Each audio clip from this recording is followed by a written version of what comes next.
Hi hello Swathi Ganga Kannada YouTube ಚಾನಲ್ಗೆ ಎಲ್ಲರಿಗೂ ಸ್ವಾಗತ ಸುಸ್ವಾಗತ. ಇವತ್ತಿನ ವಿಡಿಯೋದಲ್ಲಿ ಇನ್ನೇನು ನಮಗೆ ಆಷಾಢ ಮಾಸ ಪ್ರಾರಂಭವಾಗಿದೆ. ಹಾಗಾಗಿ ನಾವು ಆಷಾಢ ಮಾಸದಲ್ಲಿ ಗುಪ್ತ ನವರಾತ್ರಿ ಕೂಡ ನಮಗೆ ಇದೆ. ಹಾಗಾಗಿ ನಾವು ಯಾವ ರೀತಿಯಾಗಿ ಪೂಜೆಯನ್ನು ಮಾಡ್ಕೊಳ್ಬೇಕು, ಯಾವ ರೀತಿಯಾಗಿ ಸಿದ್ಧತೆಯನ್ನು ಮಾಡ್ಕೊಳ್ಬೇಕು, ಯಾವ ದಿನದಂದು ನಾವು ಪೂಜೆಯನ್ನು ಮಾಡ್ಕೊಳ್ಬೇಕು, ಏನೆಲ್ಲ ಒಂದು ವಸ್ತುಗಳನ್ನು ನಾವು ಇಟ್ಕೊಳ್ಬೇಕು. ತಾಯಿಯ ವರಾಹಿ ಅಮ್ಮನಿಗೆ ಈ ಒಂದು ದೀಪವನ್ನು ನೀವು ಆರಾಧನೆಯನ್ನು ಮಾಡಿದ್ದೇ ಆದರೆ ನಿಮಗೆ ಏನೇನೆಲ್ಲ ಒಂದು ಪ್ರಯೋಜನಗಳಿದೆ. ವರಾಹಿ ಅಮ್ಮನ ಫೋಟೋ ತರಲೇಬೇಕಾ, ತಂದಿಲ್ಲ ಅಂದರೂ ಕೂಡ ನಾವು ಪೂಜೆಯನ್ನು ಮಾಡಬಹುದಾ, ಯಾವ ರೀತಿಯಾಗಿ ನಾವು ಪೂಜೆಯನ್ನು ಪ್ರಾರಂಭವನ್ನು ಮಾಡಬೇಕು, ಯಾವ ರೀತಿಯಾಗಿ ನಾವು ಕೇಳ್ಕೊಳ್ಬೇಕು ಅನ್ನೋದನ್ನು ಕಂಪ್ಲೀಟ್ ಆಗಿರುವಂಥ ಮಾಹಿತಿನ ಈ ವಿಡಿಯೋದಲ್ಲಿ ಕೊಡ್ತೀನಿ. ವಿಡಿಯೋ ಇಷ್ಟ ಆದರೆ ಲೈಕ್, ಶೇರ್, ಕಮೆಂಟ್, ಸಬ್ಸ್ಕ್ರೈಬ್ ಮಾಡಿಕೊಂಡು ಸ್ವಾತಿ ಗಂಗಾ ಕನ್ನಡ ಯೂಟ್ಯೂಬ್ ಚಾನಲ್ಗೆ ಎಲ್ಲರೂ ಸಪೋರ್ಟ್ ಮಾಡಿ ಅಂತ ಕೇಳ್ಕೊಳ್ತೀನಿ. ಬನ್ನಿ ಇವಾಗ ವಿಡಿಯೋನ ಶುರು ಮಾಡ್ಕೊಳ್ಳೋಣ. ನೋಡಿ, ನಮಗೆ ಈ ಗುಪ್ತ ನವರಾತ್ರಿ ಅನ್ನೋವಂಥದ್ದು ಯಾವಾಗ ಪ್ರಾರಂಭ ಅನ್ನೋದು ನಾನು ಹಳೇದು ವಿಡಿಯೋದಲ್ಲೂ ಹೇಳಿದ್ದೀನಿ, ಇವಾಗೂ ಹೇಳ್ತಾ ಇದ್ದೀನಿ. ನೋಡಿ, ಜೂನ್ 26ನೇ ತಾರೀಕಿಗೆ ನಮಗೆ ಈ ಒಂದು ಗುಪ್ತ ನವರಾತ್ರಿ ಅನ್ನೋವಂಥದ್ದು ಆರಂಭವಾಗುತ್ತೆ. ಮುಕ್ತಾಯ ಬಂದು ಜುಲೈ 24ಕ್ಕೆ ನಮಗೆ ಮುಕ್ತಾಯ ಅನ್ನೋವಂಥದ್ದಾಗುತ್ತೆ. ಈ ಒಂದು ಇವಾಗೇನು ನಾನು ಡೇಟ್ ಹೇಳಿದ್ನಲ್ಲ, ಈ ಡೇಟಿನಿಂದ ಒಳಗಡೆಗೆ ನೀವು ಯಾವಾಗ ಬೇಕಾದರೂ ಸಹ ನೀವು ಪೂಜೆಯನ್ನು ಸಲ್ಲಿಸ್ಕೊಳ್ಬಹುದು.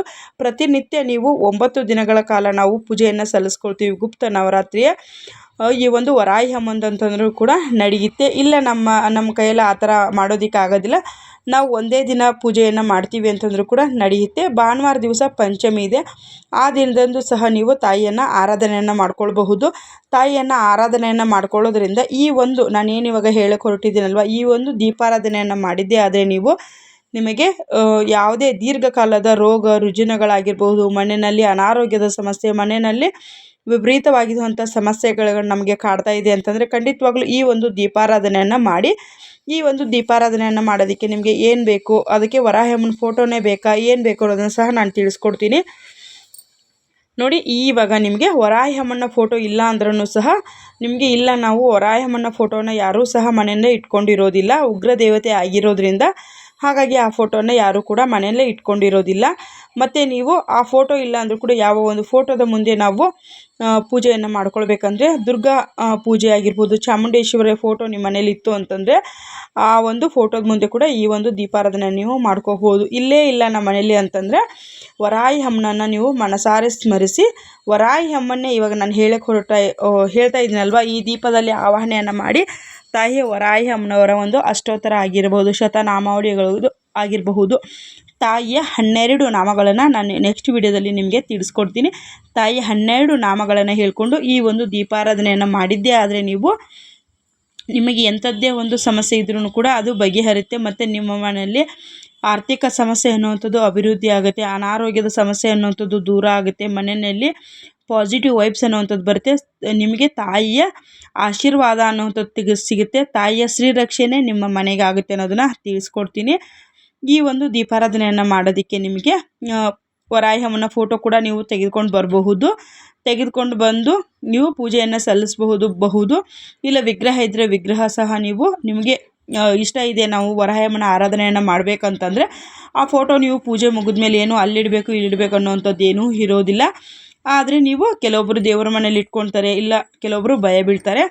ನಾನಿವಾಗ ಹೇಳಕ್ಕೆ ಹೊರಡ್ತಾ ಇರುವಂಥ ದೀಪ ಬಂದು ಸುವರ್ಣಗಡ್ಡೆಯಿಂದ ಮಾಡುವಂಥ ದೀಪ. ಸುವರ್ಣಗಡ್ಡೆ ಅಂತಂದರೆ ವರಾಹಿ ಅಮ್ಮನಿಗೆ ತುಂಬ ಅಂದರೆ ತುಂಬ ಇಷ್ಟವಾಗಿರುವಂಥದ್ದು. ಈ ರೀತಿಯಾಗಿ ಸರ್ಕಲ್ ಆಗ್ತಾ ಇರೋದು ಆ ಒಂದು ದೀಪವನ್ನು ನೀವು ಈ ಸುವರ್ಣಗಡ್ಡೆಯನ್ನು ತೆಗೆದುಕೊಳ್ಬೇಕು. ಆ ಥರ ಮೇಲ್ಭಾಗವನ್ನು ನೀರಲ್ಲಿ ಚೆನ್ನಾಗಿ ನೆನೆಯಿಕಿದ್ರೆ ಅದರಲ್ಲಿ ಮಣ್ಣು ಗಿಣ್ಣು ಇದ್ರೆಲ್ಲ ಹೋಗುತ್ತೆ. ಅದನ್ನು ಈ ರೀತಿಯಾಗಿ ನಾನೇನು ವಿಡಿಯೋದಲ್ಲಿ ತೋರಿಸ್ತಾ ಇದ್ದೀನಿ ಈ ರೀತಿಯಾಗಿ ಅದನ್ನು ಕ್ಲೀನನ್ನು ಮಾಡ್ಕೊಳ್ಬೇಕು.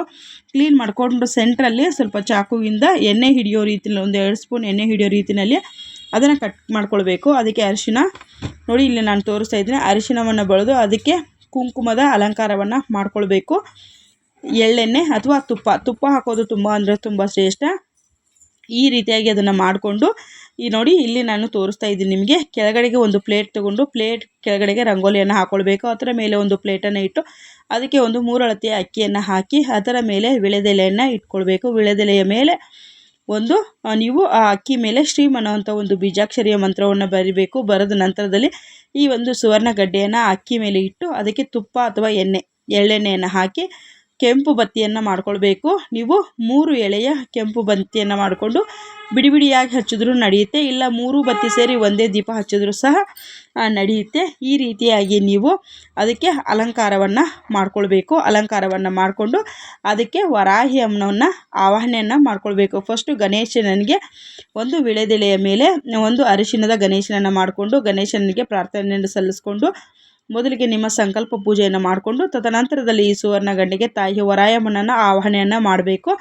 ಆವಾಹನೆಯನ್ನು ಮಾಡಿ ದೀಪದಲ್ಲಿ ನಿನ್ನ ದೀಪದಲ್ಲಿ ನಿನ್ನ ರೂಪವನ್ನು ನೋಡ್ತೀನಮ್ಮ ಅಂತೇಳಿ ನಿಮ್ಮ ಕಷ್ಟ ಕಾರ್ಪಣ್ಯಗಳನ್ನೆಲ್ಲ ಕೇಳಿಕೊಂಡು ಆವಾಹನೆಯನ್ನು ಮಾಡಿ ನಿಮ್ಮ ಮನೆಗೆಲ್ಲ ಒಳ್ಳೆಯದಾಗಲಿ ಅಂತೇಳಿ ಕೇಳಿಕೊಂಡು ಅದನ್ನು ನೀವು ಇವಾಗ ಅಗರಬತ್ತಿಯಿಂದ ದೀಪವನ್ನು ಹಚ್ಚಿ ಅದಕ್ಕೇ ನೀವು ನಿಮ್ಮ ಮನೆಯಲ್ಲಿ ಏನನ್ನ ಪಾನಕ ಇಟ್ಟರೆ ತುಂಬ ಅಂದರೆ ತುಂಬ ಒಳ್ಳೆಯದು. ಪಾನಕ ಮತ್ತು ಒಂದು ಏನು ಇವಾಗ ದಾಳಿಂಬೆ ಬರುತ್ತಲ್ವ ಆ ಥರ ಒಂದು ಕಾಳುಗಳನ್ನು ಇಟ್ಟು ಕೆಂಪು ಬಣ್ಣದ ಯಾವುದೇ ಒಂದು ಪ್ರಸಾದವನ್ನು ಮಾಡಿ ಕೆಂಪು ಅಕ್ಷತೆಯನ್ನು ಇಟ್ಟು ನೀವು ತಾಯಿಗೆ ಆರಾಧನೆಯನ್ನು ಮಾಡಿಕೊಂಡು ಸಂಕಲ್ಪವನ್ನು ಮಾಡಿಕೊಂಡು ತಾಯಿ ಎಲ್ಲ ನಿಮ್ದು ಏನೇ ಒಂದು ಕಷ್ಟ ಕಾರ್ಪಣ್ಯಗಳಿದ್ರು ಕೇಳಿಕೊಂಡು ಆ ತಾಯಿ ಒಳ್ಳೆಯದನ್ನು ಮಾಡ್ತಾರೆ. ಈ ತಿಂಗಳು ಮುಗಿಯೋದ್ರೊಳಗಾಗಿ ಒಂದು ದಿನನಾದರೂ ಸಹ ನೀವು ಈ ಒಂದು ದೀಪವನ್ನು ಸುವರ್ಣ ಗಡ್ಡೆಯ ದೀಪವನ್ನು ಹಚ್ಚೋದ್ರಿಂದ ನಿಮ್ಮ ಮನೆಯಲ್ಲಿ ಆರ್ಥಿಕ ಅಭಿವೃದ್ಧಿ, ಮನೆಯಲ್ಲಿ ಸುಖ ಸಮೃದ್ಧಿ, ತಾಯಿ ವರಾಹಮ್ಮನ ಶ್ರೀರಕ್ಷೆ ಅನ್ನುವಂಥದ್ದು ಸಿಗುತ್ತೆ. ಹಾಗಾಗಿ ಈ ಒಂದು ನೀವು ವರಾಹಮ್ಮನ ಫೋಟೋ ಇಲ್ಲ ಅಂದರೂ ಸಹ ಈ ಒಂದು ಶುಕ್ರವಾರ ಅಥವಾ ಮಂಗಳವಾರ, ಪಂಚಮಿ, ಅಷ್ಟಮಿ ಈ ದಿನಗಳಲ್ಲಿ ನೀವು ಈ ಒಂದು ದೀಪಾರಾಧನೆಯನ್ನು ಮಾಡಿಕೊಂಡ್ರೆ ಸಾಕಾಗುತ್ತೆ. ಸಮಯ ಬಂದು ರಾತ್ರಿ 6 ಗಂಟೆ ಮೇಲ್ಪಟ್ಟು